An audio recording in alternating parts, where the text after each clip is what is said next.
right, I'm going to open the floor to a few questions. Now, there are some ground rules. I have a question. Hold on. Let me set the ground rules for the question and answer session. One second. All right. Here's the ground rules for the question and answer session. 1, I'm only taking questions from unsaved sinners. I'm taking questions. We're out here for the sinners. So, rule 1, I only take questions from sinners. Rule 2, it has to be a question of at least a high school education level or higher. No nonsense questions or I'll move on. No talking about, is Jesus a zombie, or can God microwave a burrito so hot that he can't eat it? None of those questions. But Chuck Norris can. Chuck Norris can. So, also, if you use cuss words, if you have a potty mouth, I will put you in timeout for 10 minutes, and you cannot ask a question for 10 whole minutes. Also, if you ask a question, then you move to the back of the line and let other people ask one question at a time. No filibustering. That's my job. All right. Question 1. And also another last rule, speak up, use your street preacher voice so everyone can hear your question. Sorry, don't talk very loud. In the Old Testament,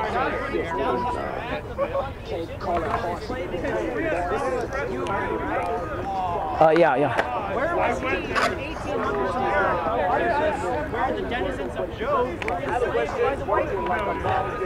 All right. His question is, if God saved the Hebrews from slavery in Egypt, why didn't he save people in the 1800s from slavery in other places? Racism? Racism? When have I said anything about race?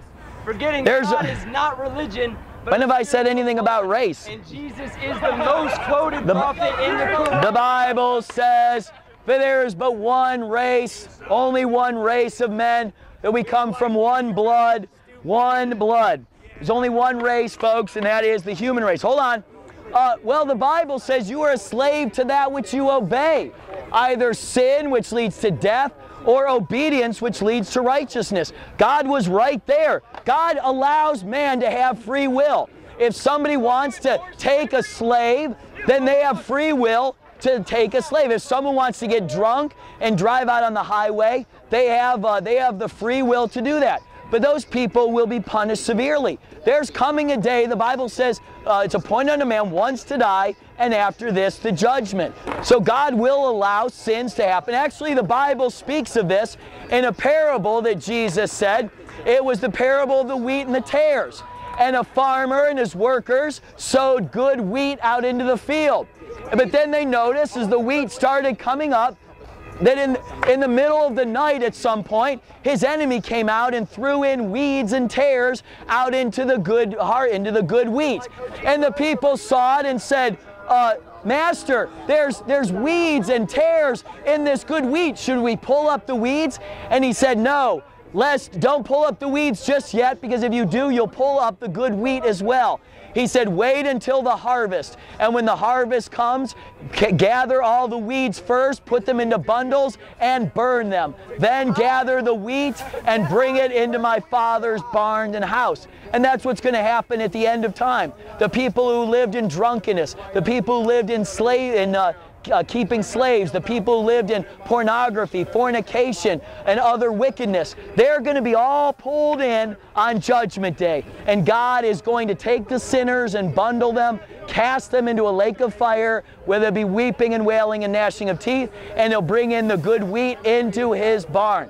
All right, what's the next question? All right, question here. All right, so when Jesus reigned, Didn't the Mosaic law go out of order? So how come we still have rules in the Bible that say we can't do certain things like in the Mosaic law? Like what? Give me something specific. Like tattoos. Like the Mosaic law said you can't have tattoos, but when the Mosaic law went out of order, how come we still can't have tattoos? I've never preached once against tattoos, so I really don't have opinion. I think tattoos. A big issue of tattoos is vanity, but I've never preached against tattoos per se. But I'm just saying, like, well, all right, he's talking about the Mosaic laws and the laws we keep today. Now, there was a time in history when the people of Israel didn't have a king or a senate or a president or any type of government like we have today. God said, I will be your God and you will be my people. These are the laws I lay out. These are the commands I give you. And these are the blessings I'll pour out upon you if you keep them, and these are the curses you will have if you don't. And the people said, fine, give it to us. But after year of keeping it, they looked around at all the pagan nations around them, and they saw the pagan nations marrying whoever they wanted to marry, and living however they wanted to live, and doing business with each other, and living in debauchery and sin and all those temporary pleasures. And finally the Hebrews said, we want to live like them. We want to do business with them. We want to intermingle with all those people out there. They look like they're having so much fun in their sin. And God warned, he said, give us a king. Give us a king like the pagan nations. Give us Saul as our king. And God warned them through the prophet Samuel what would happen if they wanted to have a king and what the result would be. And the people said, we don't care, give us King Saul. And at that point, the covenant was broken between them. They were no longer under the theocracy of God. So the laws that they had as a theocracy people of God as their king, now they had King Saul. So now the issues of gleaning the corners of your crop and eating shellfish and mixed fibers no longer apply to them. But the New Testament affirms of all of the things that written in the Old Testament that we are still to keep.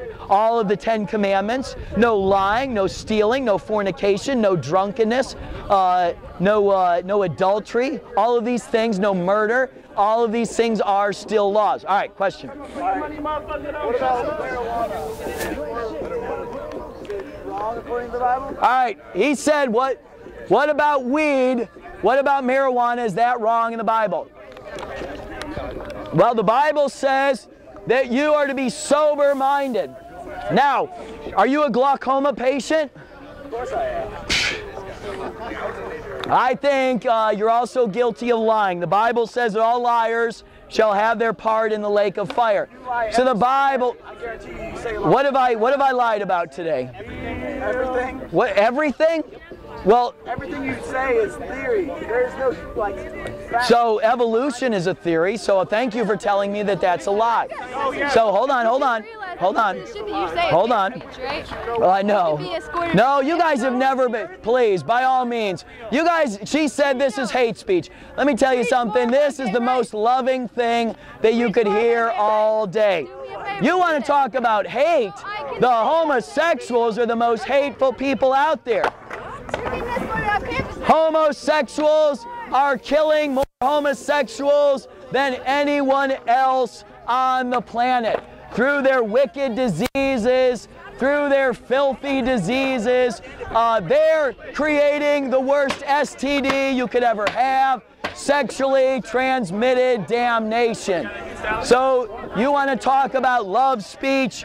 It is loving to warn the wicked to flee from the wrath to come. All right, I'll take one more question and then I'll turn it over to St. Angela. Can I ask a question about this? Yes. You've got abortion, but it's not crossed out. Are you cool with abortion? All right, his question is about my shirt. His question is, am I okay with abortion and potheads and witches because they're not crossed out? I answered this one earlier. No, I'm not okay with those other ones. The problem is there's so much sin out here at UNC Charlotte that I ran out of red ink. Everything that is on this shirt will cast you into hell. All right, one last question. You preach heavily against sin, right? Yes. Just like Jesus. Yes. What about grace? What does grace tell us? That's a good segue into grace. In the book of Titus, it tells us what grace does. And it says, for the grace of God that brings salvation has appeared to all men, teaching us that denying ungodliness and worldly lusts, we are to live soberly, righteously, and godly in this present age. That is what grace teaches us. One, that Bible verse says that grace has been made known to all of you. None of you are without it. None of you have an excuse for saying God didn't reveal himself to you. None of you have an excuse on Judgment Day. The grace of God has been revealed to every last one of you. And what does it teach us? Teaches us that denying ungodliness and worldly lust, how should we live under grace? We should live soberly and righteously and godly right now in this present age. One question per person. All right. Last one, I got to turn it over to Sister Angela. Don't make me a liar. I said one more question, so I'm bending my rules here. Go ahead. Would pagans be considered witches then? Yes, yes. That's you're also an idolater. Pagans are idolaters. So then would all religions be considered witches then? No, come to Christianity. The Bible, Jesus said, I am the way, I am the truth, and I am the life. No man comes to the Father but by me. That means paganism, pagans will end up in hell. Muslims will end up in hell. Mormons and Jehovah's Witnesses will end up in hell. Hindus will end up in hell. Jesus, you think we're intolerant? Wait till you meet Jesus. Wait till you meet Jesus. Even Stephen the atheist knows that our God is an intolerant God. Jesus said, I am the way, I am the truth, and I am the life. No man comes to the Father but by me. Jesus was intolerant. Get used to it and get saved. All right, please be kind for the loving rebuke from Sister Angela. All right.